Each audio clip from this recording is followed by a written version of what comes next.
Hey, what's up? It's Symphony here. Subscribe to my brother Mr. Creepy as Hell channel, and when you're watching his videos, Make sure you stay in one piece.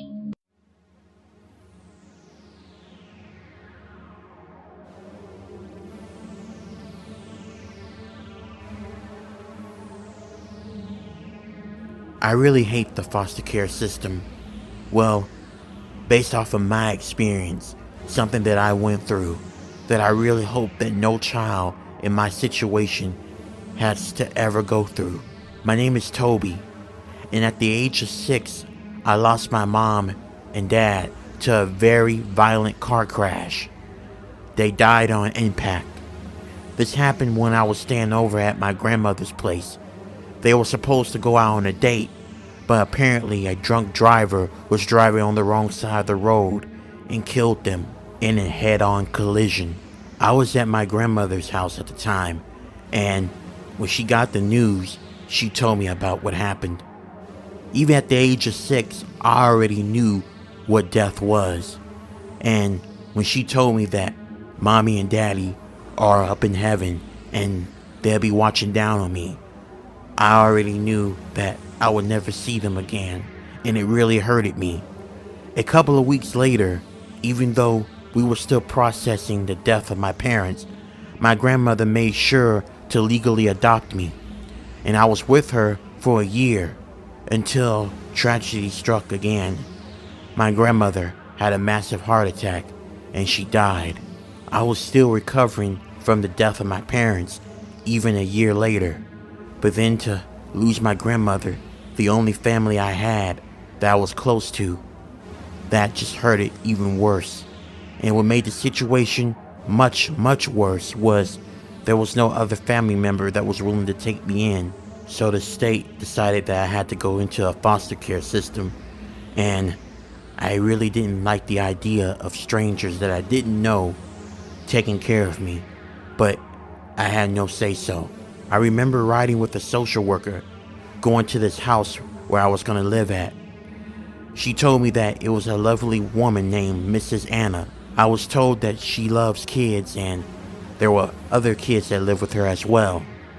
So I was a little bit relieved, but still, I had to deal with the fact that I lost my parents a year ago and I just lost my grandmother now. And so now I was going to be living with a complete stranger, regardless of how nice she was. And I really didn't feel comfortable with it. And I come to realize that my feelings were valid after what went down. When I got to her place, Mrs. Anna's, it was an older woman who greeted me. If I had to guess her age at the time, I would say she was probably just in her 60s. That was my best guess. She had brown hair with a little bit of gray on the edges of her hair.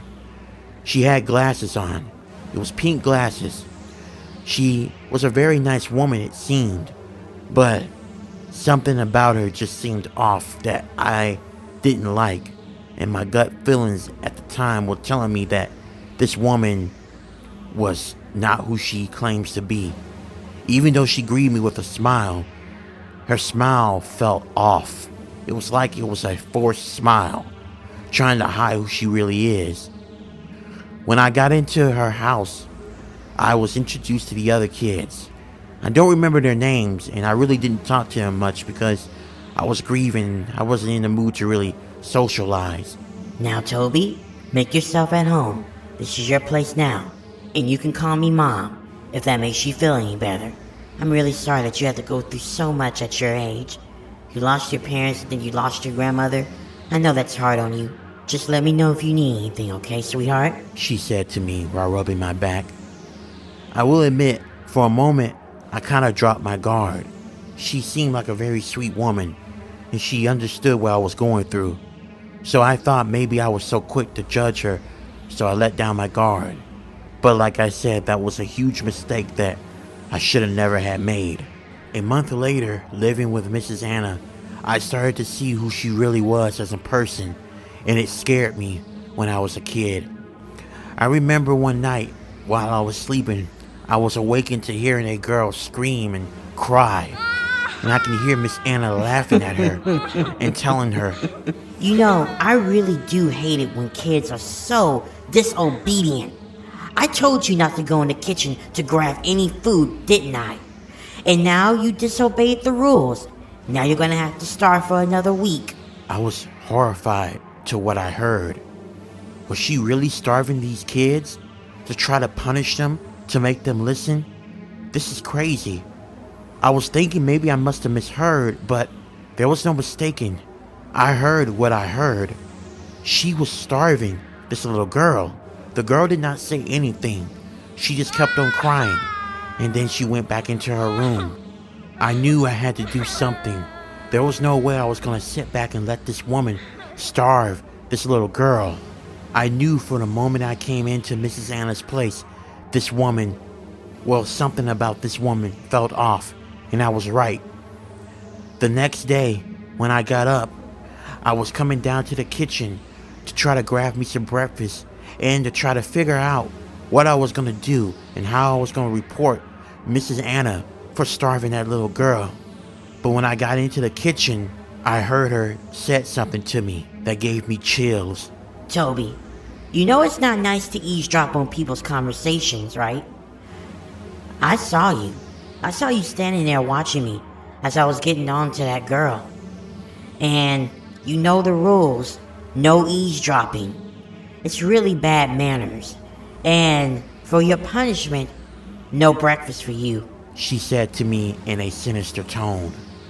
The voice that she had that was friendly when I first arrived was long gone, and now I was witnessing who she really was.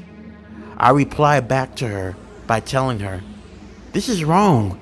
I'm hungry. That girl that you starved, she's hungry. You can't do this to us. It's wrong." Shut the fuck up, brat. This is my house, my rules, okay? You're a kid. You don't get to tell me how to run my household. You better be thankful I was kind enough to let you in.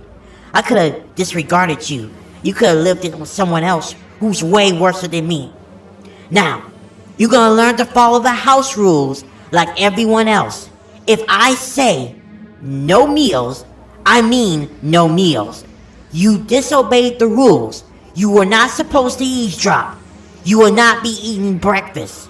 Now go to your damn room, Toby. "No, I'm not going in my room. You're being abusive. You're harming us," I said to her. And then Miss Anna got more angrier. She started to grin her teeth out of anger. And then she grabbed my arm. And then she picked me up. And she took me into my room. And she slammed me on my bed. She walked out of the room and locked in my bedroom door. I think a good timeout would do just perfect for you, Toby. And since you want to talk back to me, you're not going to eat lunch either. Miss Anna said to me behind the door. After she locked me in my room, I was determined to get out of there. I didn't want to be there anymore because this woman was not who she claims to be.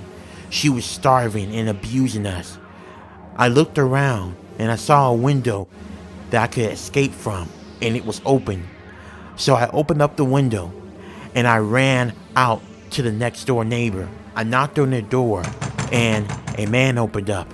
I explained to him about what happened and I showed him the bruises that I got from Mrs. Anna.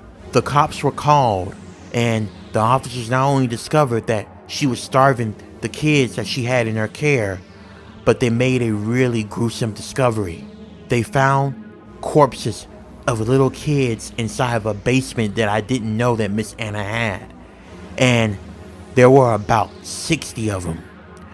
From what I've been told, Miss Anna was doing foster care for about 30 years. And apparently she would abuse these kids and they would wind up going missing. But no one would care because these kids did not have a family. So there was no one looking for them. But this is her routine. She would starve these kids, abuse them, and apparently when they died of starvation, she would put their bodies inside of that basement. I'm glad I was able to report what happened, and I'm glad that I was able to save those kids from suffering a similar fate to the corpses inside of the basement. I'm glad that I'm still alive, If I hadn't done what I done, the situation could have been a whole lot different. Mrs. Anna served the rest of her life in prison, where she died.